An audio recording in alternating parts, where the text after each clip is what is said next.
Hi guys, it's Ross again. So in this video I'm painting Star Wars Legion Barricades. Now, give my paint a bit of a shake here. I mess around with weathering and I'm thinking if I hit this thing with a nice airbrush silver and later on maybe apply some Ryza rusts, I will show you some weathering techniques, how I do weathering. So put a nice even coat on here with the airbrush.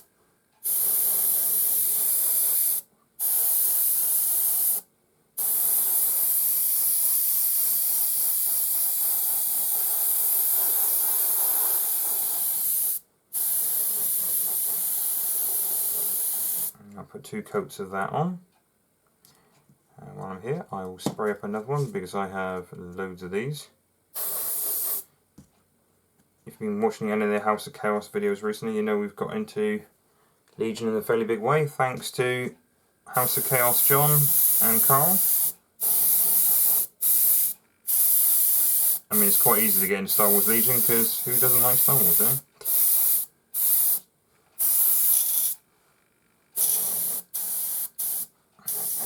Okay, we'll wait for those to dry, paint the other half, and then come back again.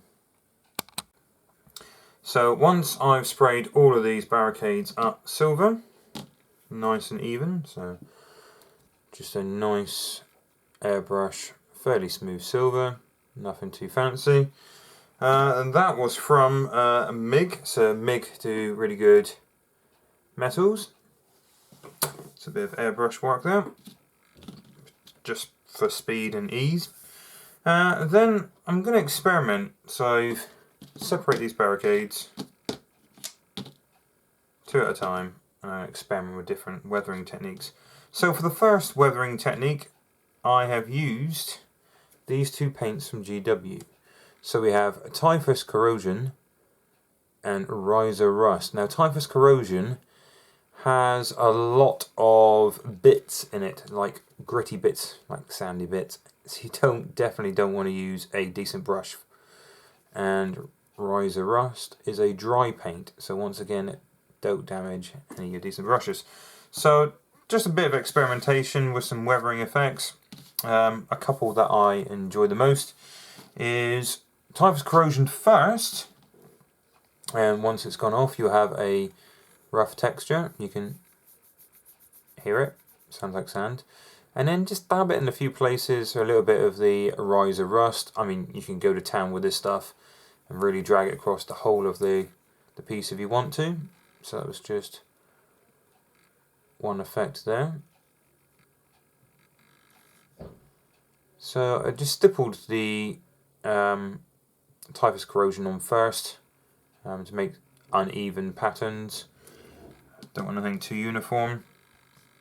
And this one here I went a bit heavier with the Typhus and did a few little patches here to make it look like it's flaky rust, then put a watered Typhus Corrosion over the top, and once again sounds nice and rough.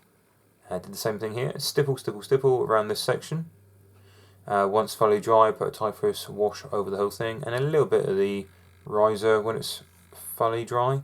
I might hit a bit more of the Ryza Rust, the orangey paint, over the top. So that's one way of doing things. This is, I'm starting off really easy, basics, and then later on I'll get a bit more technical. This is the other way around. So I have started off with the Ryza Rust on this one, blotching it in a few places. And then I watered down Typhus Corrosion to get in all the nooks and crannies. It's more of a coppery colour, and you'll see it pools at the bottom, exactly where I wanted. I think I might hit this a bit harder again, but that's another quick effect. So there's more of a coppery colour, more of an aged, dusty, rather than this one's extremely heavy rust. So that's 2 ways of doing it. Just using these 2 paints in 2 different ways. So the first one, the rough one, the corrosion first, then dry brush this over the top. The other one is stipple a little bit and then a wash of this to get in all the little recesses. So it's quite universal. You don't have to use it straight from the bottle. It's not a bad wash really to get in some recesses. Quite enjoy it. And I might hit both of those different techniques again with orange a bit more.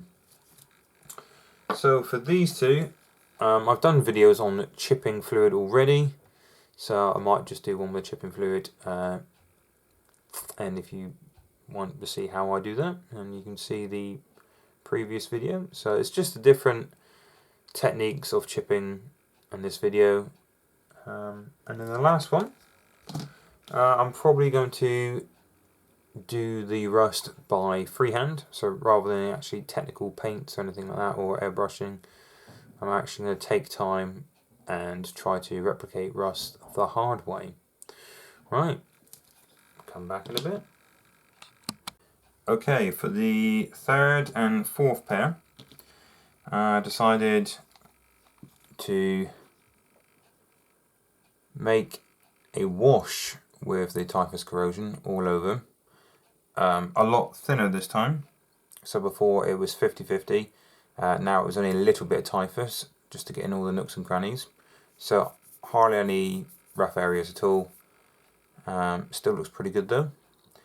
And then I watered down the Ryza and made some water trails. So that's another way you could replicate rust. See the water effects there. Sorry, rust, watery marks running down. And the fourth pair, so once again, Typhus Corrosion, Ryza Rust. Used a mix of the both together, and as a paste I applied it in a few localized areas, and a little bit of the watered down Ryza Rust to make the rusty water streaky marks.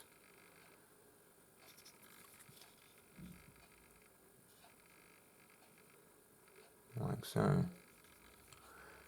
So that's 4 ways you could use Typhus Corrosion. That's the first one. Nice and rough. 4 ways you can use those two paints in any way you wanted. So each one gives a different effect. Quite like the Typhus Corrosion as a wash. So that one there. So it still looks quite silvery. Doesn't look rusted to bits like the first one, for example. Man, that one's extremely rough. But it feels kind of good. That's the difference between the two. And the final one, like I said, I did the mix of 2 paints together. So I quite like the colour of those two together. It's quite dark. So any combination of what you want to do. And that's just those 2 paints. So it's very, very basic. Just tabletop standard, getting them out there. So you pick whatever way you want to do it. So I've done 8 there, different combinations, just messing around, and have some fun. Experiment with the two. They're brilliant paints, or technicals, whatever you want to call them. One gives a very rough texture, very dark brown. I mean, if you see my chipping video before, I used a airbrush paint, this one here, underneath, and then use chipping fluid on top. So that kind of colour for the rust. So it's not too dissimilar for Typhus Corrosion. But experiment, you know, whatever works for you. So I've done chipping before. These are basic guides to weathering. Hell, I might even do one on weathering powders next. Alright, thanks for watching guys, stay tuned.